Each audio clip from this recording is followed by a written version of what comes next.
എല്ലാവർക്കും നമ്മുടെ ചാനലിലേക്ക് സ്വാഗതം. ഇന്നത്തെ വീഡിയോ തീർച്ചയായിട്ടും നിങ്ങൾക്ക് ഉപകാരപ്പെടുന്ന വീഡിയോ ആണ്. അപ്പോൾ ഇന്ന് നമ്മളിവിടെ റെക്ടാങ്കിൾ ഷേപ്പിലുള്ള ഒരു തുണി കട്ട് ചെയ്ത് എടുത്തിട്ടുണ്ട്. ഈ തുണിയുടെ നീളത്തിനും വീതിക്കും അനുസരിച്ചിട്ട് ക്യാൻവാസും അതുപോലെ ലൈനിങ്ങിന്റെ തുണിയും കൂടെ വെച്ച് കൊടുത്തിട്ട് ഇതിന്റെ അരികിലൂടെ 4 സൈഡിലും നമ്മൾ സ്റ്റിച്ച് ചെയ്ത് കൊടുത്തിട്ടുണ്ട്. അതുപോലെ ഉൾഭാഗത്തും 1-2 സ്റ്റിച്ചുകൾ നീളത്തിൽ ഇട്ട് കൊടുത്തിട്ടുണ്ട്. ഇനി നമ്മൾ എടുത്തിട്ടുള്ള ഈ തുണിയുടെ നീളവും വീതിയും എത്രയാണ് എടുത്തിട്ടുള്ളതെന്ന് ഇതാ സ്ക്രീനിൽ കാണിച്ചിട്ടുണ്ട്. ഇനി അടുത്തതായിട്ട് തുണി ഇതാ നമ്മൾ ഇതിൽ കാണുന്ന പോലെ രണ്ടായിട്ടൊന്ന് മടക്കി കൊടുക്കുക. എന്നിട്ട് നമ്മൾ അടഞ്ഞ ഭാഗത്ത് 2 സൈഡിലും ഇതുപോലെ ചെറുതായിട്ടൊന്ന് കട്ട് കൊടുക്കുന്നുണ്ട്. ഇനി നമ്മൾ തുണി നിവർത്തിയിട്ട് കൊടുത്തിട്ട് നമ്മൾ ആ ഒരു കട്ടിങ് കൊടുത്തില്ലേ മിഡിൽ ഭാഗത്തായിട്ട്, അവിടുന്ന് നമ്മളിതാ 2 സൈഡ് ഭാഗത്തേക്കും ആയിട്ട് 3 ഇഞ്ച് വെച്ചിട്ട് ഒന്ന് മാർക്ക് ചെയ്ത് കൊടുക്കുകയാണ് കേട്ടോ. അപ്പൊ നമ്മളിതാ ഒരു സൈഡിൽ മാർക്ക് ചെയ്ത് കഴിഞ്ഞു. ഇനി ഇതുപോലെ തന്നെ അടുത്തൊരു സൈഡ് ഭാഗം ഉണ്ടല്ലോ, അവിടെയും നമ്മൾ കട്ടിങ് കൊടുത്തിട്ടുണ്ടായിരുന്നു. അവിടെയും നമ്മൾ കട്ട് ചെയ്തതിന്റെ 2 സൈഡ് ഭാഗത്തേക്കായിട്ട് 3 ഇഞ്ച് വെച്ചിട്ട് 2 സൈഡിലും മാർക്ക് ചെയ്ത് കൊടുത്തിട്ടുണ്ട് കേട്ടോ. ഇനി നമുക്കിത് സൈഡിലേക്ക് മാറ്റി വെക്കാം. അപ്പൊ അടുത്തതായിട്ട് നമ്മളിതാ ബാഗിന് വേണ്ട 2 സ്ട്രാപ്പുകൾ സ്റ്റിച്ച് ചെയ്ത് എടുത്തിട്ടുണ്ട് കേട്ടോ. നമ്മളിതാ സ്ട്രാപ്പിന്റെ നീളവും വീതിയും എത്രയാന്നുള്ളത് സ്ക്രീനിൽ കാണിക്കുന്നുണ്ട്. ഇനി ഈ സ്ട്രാപ്പുകൾ നമുക്ക് സൈഡിലേക്ക് മാറ്റി വെക്കാട്ടോ.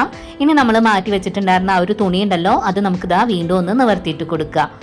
ഇനി നമ്മൾ ഈ തുണിയിൽ 3 ഇഞ്ച് വെച്ചിട്ട് മാർക്ക് ചെയ്ത് കൊടുത്തിട്ടുണ്ടായിരുന്നില്ലേ, അവിടേക്ക് നമ്മളിതാ സ്റ്റിച്ച് ചെയ്ത് വെച്ച ഒരു സ്ട്രാപ്പ് നമ്മൾ എടുത്തിട്ട് സ്ട്രാപ്പിന്റെ ഒരറ്റം നമ്മൾ 3 ഇഞ്ച് മാർക്ക് ചെയ്ത് അവിടെ വെച്ച് കൊടുക്കുക. ഇനി സ്ട്രാപ്പിന്റെ അടുത്തൊരറ്റം അടുത്ത സൈഡിൽ നമ്മൾ 3 ഇഞ്ച് മാർക്ക് ചെയ്ത് അവിടേക്കും വെച്ച് കൊടുത്തിട്ട് അരികിലൂടെ സ്റ്റിച്ച് ചെയ്ത് കൊടുക്കുക കേട്ടോ.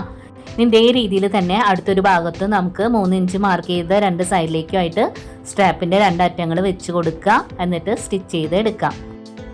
അപ്പോൾ ഇതാ നമ്മൾ സ്ട്രാപ്പ് സ്റ്റിച്ച് ചെയ്ത് കൊണ്ടുവന്നിട്ടുണ്ട്. അടുത്തതായിട്ട് നമ്മൾ ഇതിലേക്ക് സിബ് വെച്ച് കൊടുക്കണം. അപ്പോൾ നമ്മളിതാ തുണിയുടെ വീതിക്ക് അനുസരിച്ചിട്ട് സിബ് കട്ട് ചെയ്ത് എടുത്തിട്ടുണ്ട്. സിബ് നമുക്കൊന്ന് 2ആയിട്ട് വേർപ്പെടുത്തി കൊടുക്കാം. ഇനി നമ്മൾ സ്ട്രാപ്പ് വെച്ചതിന്റെ അരികു ഭാഗത്തൂടെ ആയിട്ട് ഇതാ സിബിന്റെ ഭാഗം നമ്മൾ വെച്ച് കൊടുക്കുകയാണ്. അപ്പോൾ തുണിയുടെ ഭാഗവും സിബിന്റെ നല്ല ഭാഗവും ഒരുമിച്ച് വരുന്ന രീതിക്ക് വെച്ചിട്ട് അരികിലൂടെ നമുക്ക് സ്റ്റിച്ച് ചെയ്ത് എടുക്കാം. ഇതേ സെയിം രീതിക്ക് തന്നെ അടുത്തൊരു ഭാഗത്ത് നമ്മൾ സ്ട്രാപ്പ് വെച്ചതിന്റെ അരികിലൂടെ ആയിട്ട് സിബ് വെച്ച് കൊടുക്കുക. എന്നിട്ട് സ്റ്റിച്ച് ചെയ്ത് എടുക്കാം കേട്ടോ. അപ്പോൾ നമ്മൾ സ്റ്റിച്ച് ചെയ്ത് കൊണ്ടുവന്നിട്ടുണ്ട്. ഇനി നമുക്ക് ആ സിബ് വെച്ച ഭാഗത്തുള്ള ഒരു തുണി ആ സിബിന്റെ ഭാഗവും കൂടെ ഇതുപോലെ ഉൾഭാഗത്തേക്ക് ഒന്ന് മടക്കി വെച്ചിട്ട് മോൾ ഭാഗത്തൂടെ ഒന്ന് പതിച്ച് സ്റ്റിച്ച് ചെയ്ത് കൊടുക്കാം. അപ്പൊ നമുക്ക് ഇതുപോലെ സിബ് വെച്ചിട്ടുള്ള അടുത്തൊരു ഭാഗത്തും സെയിം രീതിയിൽ തന്നെ നമുക്കൊന്ന് സ്റ്റിച്ച് ചെയ്ത് കൊടുക്കാം. അപ്പൊ നമ്മളിവിടെ സ്റ്റിച്ച് ചെയ്ത് കൊണ്ടുവന്നിട്ടുണ്ട് കേട്ടോ. ഇനി നമുക്ക് വീഡിയോയിൽ കാണുന്ന പോലെ തുണി ഒന്ന് ഇട്ട് കൊടുക്കുക. എന്നിട്ട് നമുക്ക് 2 സൈഡിൽ നിന്നും ഉള്ളിലേക്കായിട്ട് ഇതുപോലെ ഒന്ന് മടക്കി വെച്ച് കൊടുത്തിട്ട് ഇനി നമുക്ക് ഇതിലേക്ക് റണ്ണർ ഇട്ട് കൊടുക്കണം. അപ്പൊ നമ്മളിതാ സിബിന്റെ 2 സൈഡിൽ നിന്നും റണ്ണർ ഒന്ന് കയറ്റി കൊടുത്തിട്ട് നമ്മൾ ഇതിലേക്ക് റണ്ണർ ഇട്ട് കൊടുത്തിട്ടുണ്ട് കേട്ടോ. അപ്പൊ നമ്മളിവിടെ റണ്ണറൊക്കെ ഇട്ട് കൊടുത്തിട്ടുണ്ട്. ഇനി നമുക്ക് തുണിയുടെ നല്ല ഭാഗം ഉള്ളിൽ വരുന്ന രീതിക്ക് ഇതുപോലെ ഒന്ന് ഇട്ട് കൊടുക്കുക.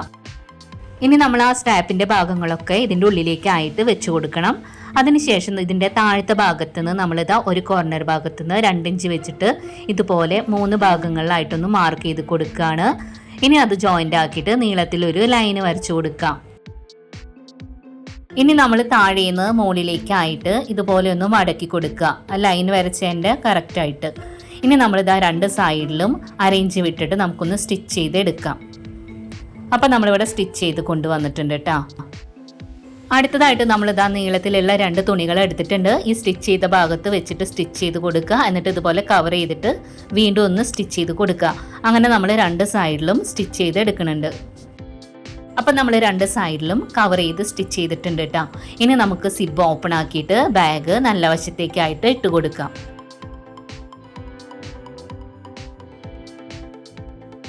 അപ്പം നമ്മുടെ ബാഗിൻ്റെ താഴത്തെ ഭാഗത ഇങ്ങനെയാണ് ഉള്ളത്.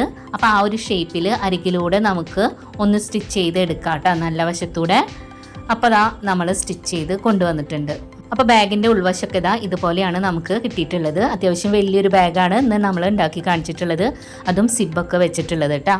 അപ്പോൾ അതാ ഇത്ര തന്നെ ഉള്ളൂ. അത്യാവശ്യം വലിയൊരു ഹാൻഡ് ബാഗാണ് നമ്മൾ ഇന്ന് ഉണ്ടാക്കി കാണിച്ചിട്ടുള്ളത്. അപ്പോൾ തുടക്കക്കാരൊക്കെ തീർച്ചയായിട്ടും ഒന്ന് ട്രൈ ചെയ്ത് നോക്കണം കേട്ടോ. അപ്പോൾ തീർച്ചയായിട്ടും നിങ്ങൾക്ക് ഉപകാരപ്പെടുന്ന ഒരു വീഡിയോ തന്നെയാണ് ഇത്. അപ്പോൾ ഈ വീഡിയോ നിങ്ങൾക്ക് ഇഷ്ടപ്പെടുകയാണെന്നുണ്ടെങ്കിൽ ഒന്ന് ലൈക്ക് ചെയ്യാനും നിങ്ങളുടെ ഫ്രണ്ട്സിനൊന്ന് ഷെയർ ചെയ്ത് കൊടുക്കാനും മറക്കരുത് കേട്ടോ. നമ്മുടെ ചാനൽ ആദ്യമായിട്ട് കാണുന്നവരാണെങ്കിൽ പ്ലീസ് ഒന്ന് സബ്സ്ക്രൈബ് ചെയ്യണേ. അടുത്ത ദിവസം നല്ല വീഡിയോ ആയിട്ട് വരാം. Thanks for watching.